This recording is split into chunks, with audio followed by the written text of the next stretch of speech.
করতেছে। প্রথম হচ্ছে, স্বাভাবিকভাবে পীর মাশায়েখ, উলামায়ে কেরাম এবং তাদের উত্তরসূরি যারা ইসলামপন্থী, তারাই বাংলাদেশে রাজনীতি করার প্রথম হকদার। কারণ বাংলাদেশের ইতিহাস কথা স্বীকার করে, বাংলাদেশ স্বাধীন হয়েছে আলেম ওলামা পীর মাশায়েখদের মেহনতের কারণে। টু নেশন থিওরি বা জাতি তত্ত্বের কথা যারা জানি, আমরা জানি পশ্চিম পাকিস্তান মানে আজকের বাংলাদেশের মুসলিম জনসংখ্যা বেশি ছিল বলেই তো এটা পাকিস্তানের অংশ হয়েছে। যদি এখানে হিন্দুদের সংখ্যা বেশি হতো, স্বাভাবিক এটা ভারতের অংশ হতো। আর যদি এটা ভারতের অংশ হতো, তাহলে কখনো ৭১ সালে বাংলাদেশ স্বাধীন হতো না।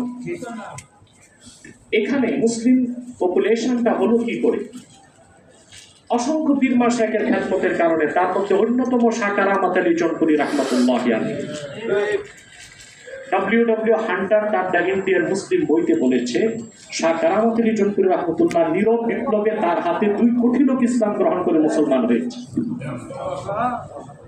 পরবর্তীতে ফুরফুরা উত্তরসূরি সারসিনা এবং তাদের খোলাফাগণ এদেশে নীরব বিপ্লব করে এসেছে।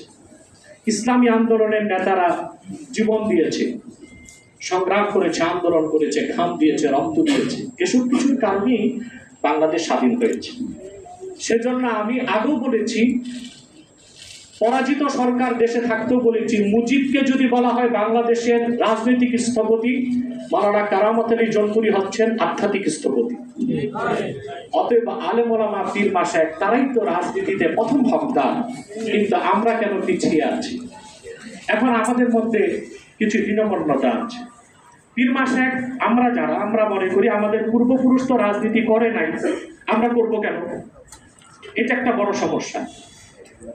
আমাদের দাদাগণ, পূর্বপুরুষগণ যে সময় ছিল সেটা ছিল ইংরেজদের সময়। তখন তাদের চেষ্টাই ছিল মুসলমানদেরকে কিভাবে দ্বীনের উপর প্রতিষ্ঠিত রাখা যায়। সেজন্য তারা রাজনীতির চিন্তাটাও করতে পারেন নাই। কিন্তু তারা তো আমাদেরকে একটি স্বাধীন রাষ্ট্র উপহার দিয়ে গিয়েছেন। এখন আলেম ওলামা কেন রাজনীতিতে আসবে না, এটা আমার প্রশ্ন। তবে আমার ব্যক্তিগত অভিমত হচ্ছে, আমি খেলাফায় বিশ্বাসী কঠোরভাবে।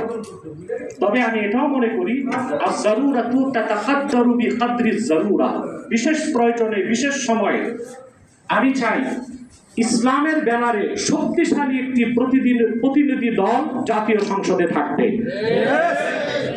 যারা ইসলামের স্বার্থের পক্ষে, যারা ইসলামের সুমহান স্বার্থ রক্ষায়, মুসলিমদের 50 বছর আগ থেকে মৌলিক যে দাবিগুলো আছে বাংলাদেশে তা আদায়ে এবং ইসলাম বিরোধী যে কোনো এজেন্ডাকে নস্যাৎ করে দিতে জাতীয় সংসদে তারা 14 কোটি মুসলমানের পক্ষে প্রতিনিধিত্ব করবে। এইরকম একটি দল খেলাফা প্রতিষ্ঠার আগেও সংসদে থাকুক ইসলামী রাজনীতির ব্যানারে, এটাই আমি চাই। এবং সেটাকে বাস্তবায়ন করার জন্য ইসলামিক ইন্টেলেকচুয়াল ফোরাম এই আয়োজন করেছে।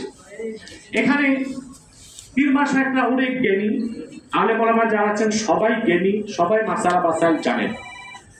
ইসলামী রাজনীতিটা দ্বীনের অংশ, এটাকে অস্বীকার করার কোনো সুযোগ নেই। ইবনে খালদুন রাহমাতুল্লাহ তার মুকাদ্দামায় কথাগুলোকে উল্লেখ করেছেন এবং সেই কথার আলোকে বলা যায়, আসিয়াসিয়াতুল ইসলামিয়া জুজউন লা ইয়াতাজাজ্জাউ মিনাল ইসলাম। ইসলামী রাজনীতি পূর্ণাঙ্গ দ্বীন ইসলামের একটা অংশ, এটাকে ইসলাম থেকে বাদ দেওয়ার কোনো সুযোগ নাই।